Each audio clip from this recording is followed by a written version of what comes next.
Dokta, kichwa kinauma. Dada! Dada! Tasha!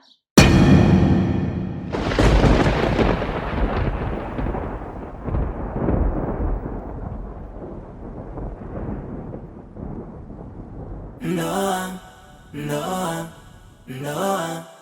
Yaani nakwambia tu ukweli Buzule. Kama ingekuwa siku ificha siri yangu, I swear to my God, hili jambo lako lingekuwa hadharani. Mimi siwezi nikasubutu hata mara moja kukaa kimya ikiwa unamfanyia mtoto mdogo kama huyu pumbavu kama huu. Buzule, mama yake anafanya kazi ngumu huyu binti. Anatembea juani, anauza mboga mboga, anamsomesha mtoto wake. Ndoto zake zote ameziwekeza kwake. Anaamini siku moja aje aisaidie familia. Halafu unathubutu kwenda kumharibia future binti kama huyu? Huna huruma Buzule? Okay, by the way, yule mama nimemleta hapa.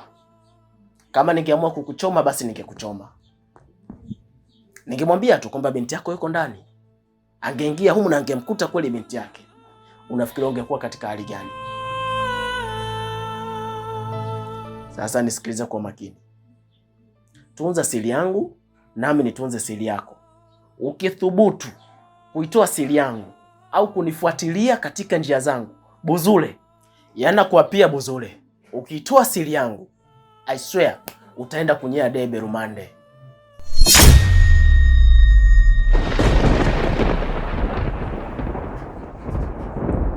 Binti, nakupa dakika moja pekee. Niko hapo nje. Naomba utoke katika kichumba na uondoke nyumbani kwenu hivi sasa. Na hii ndio hiyo mara yako ya mwisho wewe kuja katika kichumba. Uachane na upumbavu.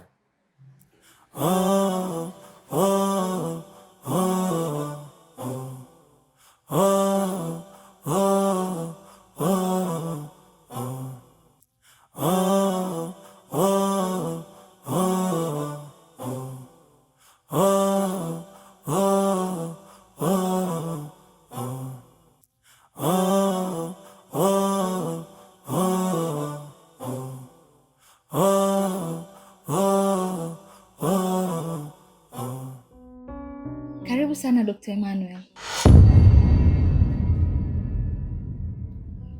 Kaka, huyu ni mtaalamu wa psychology anaitwa Dr. Emmanuel. Huwa anawasaidia watu wenye tatizo la kupoteza kumbukumbu kama wewe. Yuko hapa kwa ajili ya kukusaidia. Karibu dokta. Asante sana. Dada, wewe ni muongo. Huyu ni mchumba wako.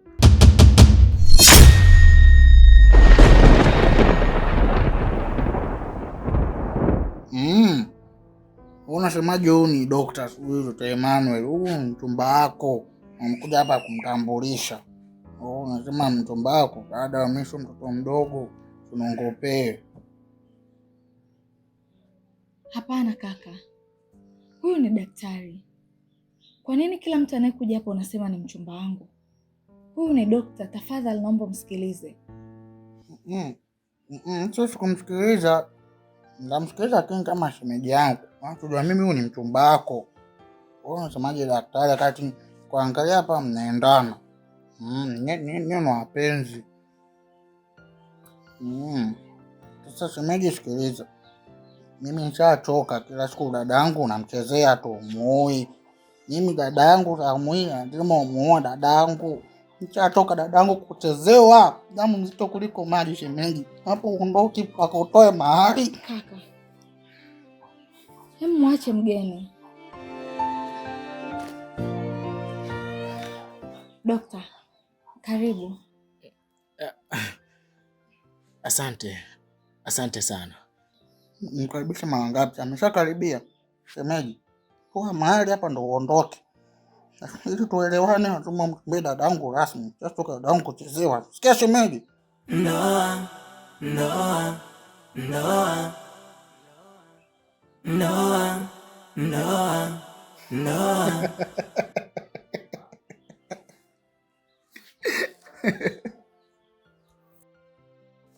Shemeji, nakutania bwana shemeji yangu.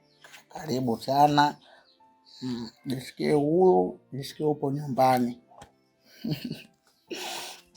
Nadhani dada ashakueleza kila kitu kuhusu mimi. Mimi kitu kinaniuma, matatizo ya kichwa. Kwa hiyo najua madhumuni ya kuja hapa ni kwa ajili ya kunitibu.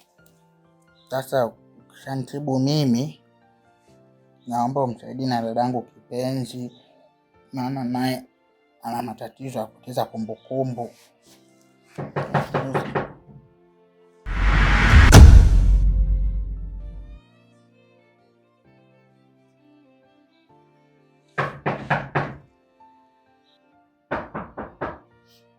Nakuja, unaweza kaendelea.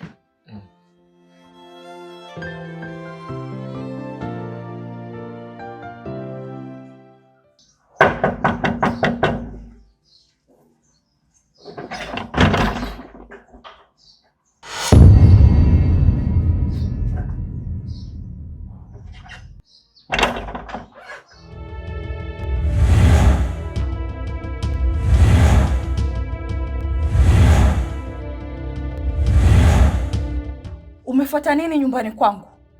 Nimeufuata ukweli. Ukweli? Ukweli gani huo? Unajua hii ni maajabu sana. Yaani kwenye hii dunia kuna watu wengi sana ambao hawajafanikiwa kuingia kwenye ndoa. Ila sasa kuna hao watu wachache waliobahatika kuingia kwenye hizo ndoa, lakini wanashindwa kuzitumikia vyema ndoa zao. Mpaka wanaume zao wanafikia hatua ya kuchepuka, ili mradi tu kuipata furaha. Zawadi, unajua tuheshimiane. Upo kwenye himaya yangu, upo nyumbani kwangu, afu acha kunipiga vijembe kama mimi ni mke mwenzio. Oh. Pole Lisa, unapenda kujizima data wewe. Okay, acha nikurekebishe kwa mara ya pili kama kuna data yako ilikuwa imekatika kidogo. Mimi ni mke mwenzio kote kote, kwa mumeo na kwa mchepuko wako. Unamaanisha nini unavyosema hivyo? Namaanisha hivi, kwa mchepuko wako ambaye ni rafiki wa mume wako, yaani Tasha.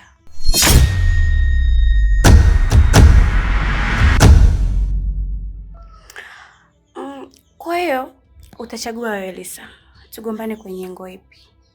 Kwa mume wako au kwa rafiki wa mume wako Tasha? Eti kipenzi.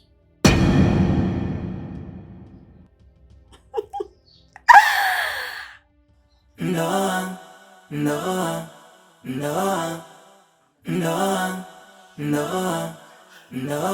Kai, hivi unajua kwamba mimi nakuelewa vizuri sana wewe? Yaani mimi nakujua kitambo tu, toka tupo wadogo tupo pamoja. Kwa hiyo nakuelewa kuliko hata unavyojielewa brother. Mimi najua kabisa hizi ambazo unazifanya wewe ni drama. Wewe ni master drama kabisa Kai. Mimi siwezi kuamini hata mara moja kwamba una tatizo la kupoteza kumbukumbu. Hili jambo sio kweli. Kai, unaniongopea. Ina maana wewe unifahamu mimi kweli?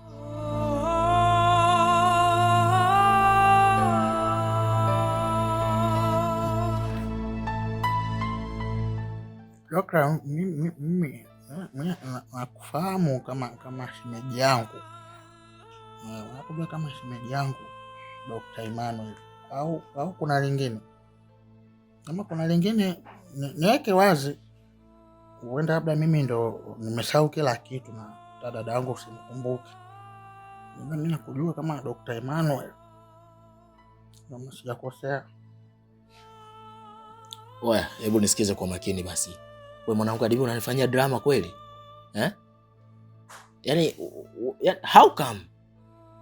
Wewe kama unisahau mimi? Haiko kitu hakipo. Kai wewe utakuwa unaniigizia bwana. Hebu acha basi, toka kwenye hiyo drama ambayo upo bwana.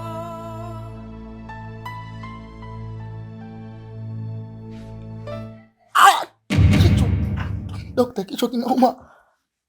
Dada!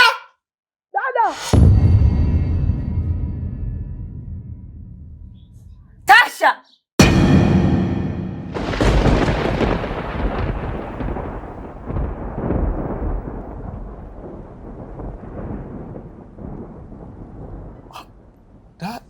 Tasha, Dr. Manuel, dada amekuhitaji. Hilo jina mbona sio ngeni kwenye masikio yangu? Nilisikia huko nyuma. Tasha ni nani? Mungu wangu, nimeropoka.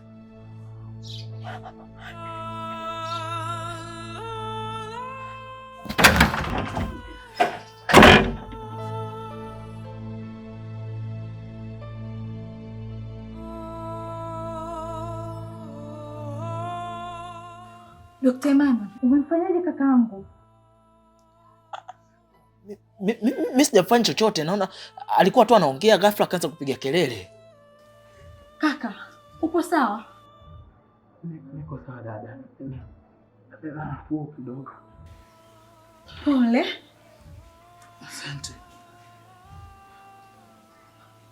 Naomba tuzungumze.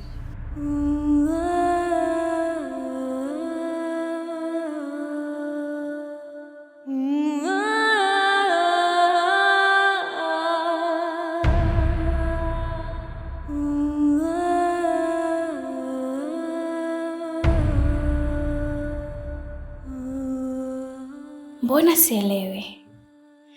Yaani kama kuna kitu hakiko sawa hivi. Ina maana Kaya anaumwa? Hapa kuna mchezo unaendelea. Sawa.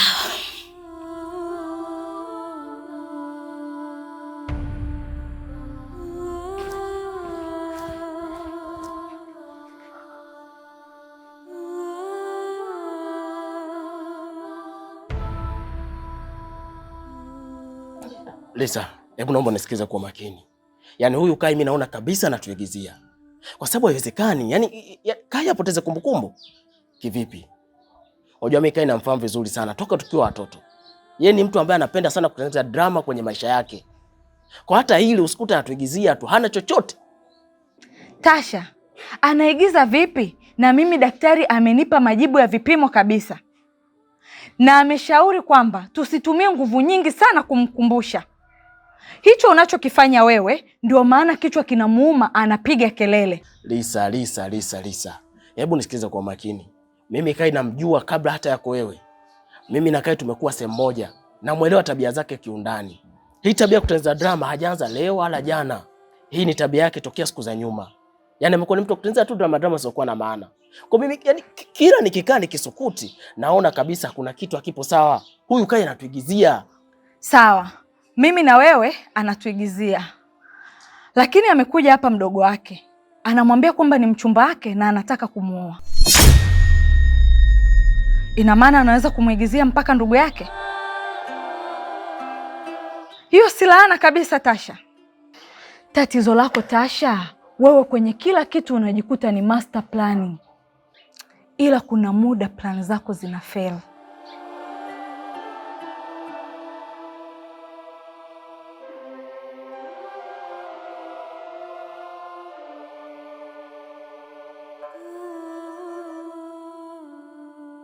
Mwenyezi Mungu, naomba unipe moyo uvumilivu kwenye hili. Naomba unipe moyo ujasiri nishinde vita salama. Tasha na Lisa na watoto wadogo sana, hawezi kunishinda mimi kwenye hili. Lazima niamini kwenye mchakato. Kila kitu kinawezekana. Najua ni swala la muda tu. Utafika wakati watanasa kwenye mtego wangu na kila kitu kitaisha. Hauna haja ya kusema yote hayo.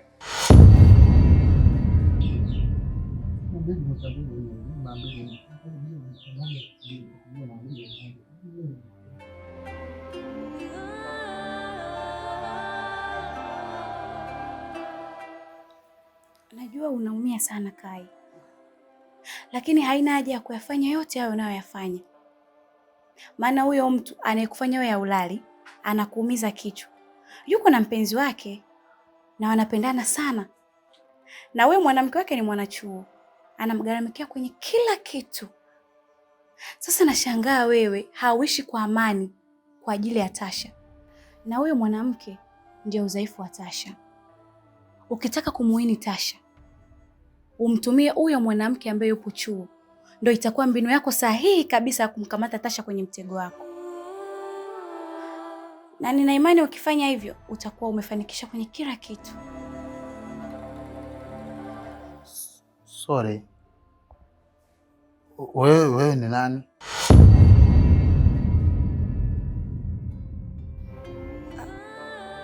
Mbona kama sikuelewi Kai?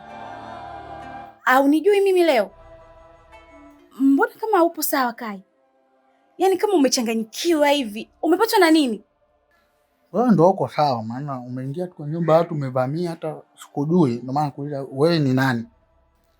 Mimi Zawadi. Zawadi? Nani? Zawadi nani? Wewe usinitolee macho hapo. Umetuma nini? Wewe ni nani? Umefuata nini? Bwana sikufahamu. Wewe ni nani? Tunaongea na wewe ni nani? Dada!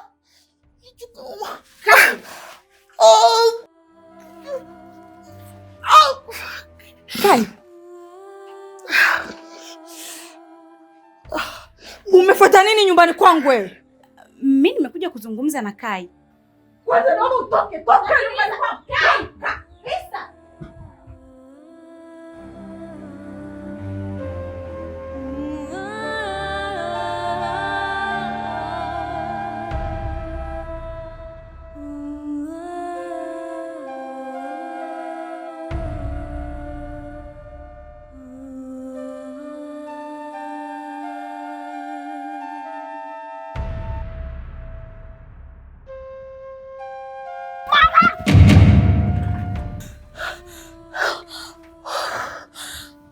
Yaani kumbe ni wewe?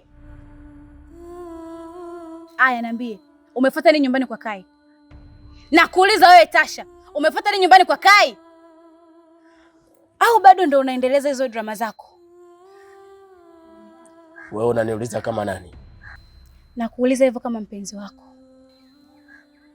Mpenzi wangu? Kivipi? Mimi nilishakwambia muda mrefu sana Zawadi kwamba mimi sina mahusiano na wewe.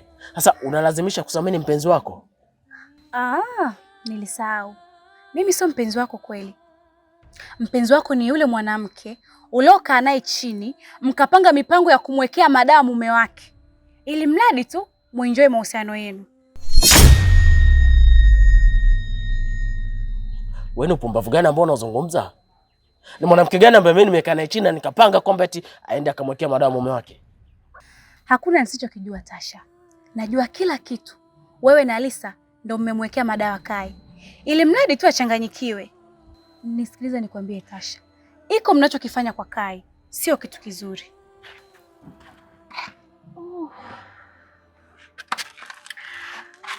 Hata hivyo nilisahau kitu kimoja. Hivi huyo mwanamke wako unaomsomesha chuo, unemgharamikia kwenye kila kitu, siku ukija ukafunga naye ndoa, halafu ukaja kusikia kuna mtu anafanya kitendo kama wewe unachomfanyia Kai sasa hivi, ungejisikiaje?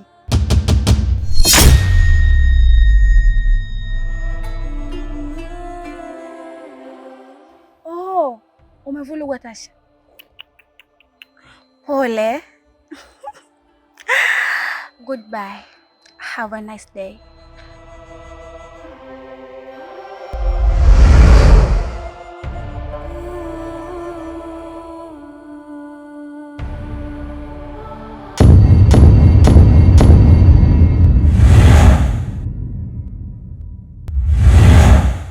Ndoa ni moja ya kiapo kilicha kufa na kuzikana.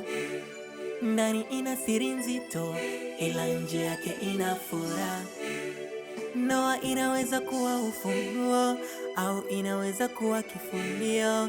Kuna ndoa kila siku ni vilio, kuna ndoa ni furaha kila leo. Huwezi tambua, huwezi kuelewa nani ametulia, nani anajutia kwenye ndoa. Kuna watu wanapewa kila kitu ila bado wanachiti, tena hawachiti mbali, kwa ndugu mpaka marafiki. Tena utakuta mashemeji zako kumbe hao ndo viunganishi, wanajifanya wakweli ila kumbe warafiki. Kuna watu wanatamani warudi kama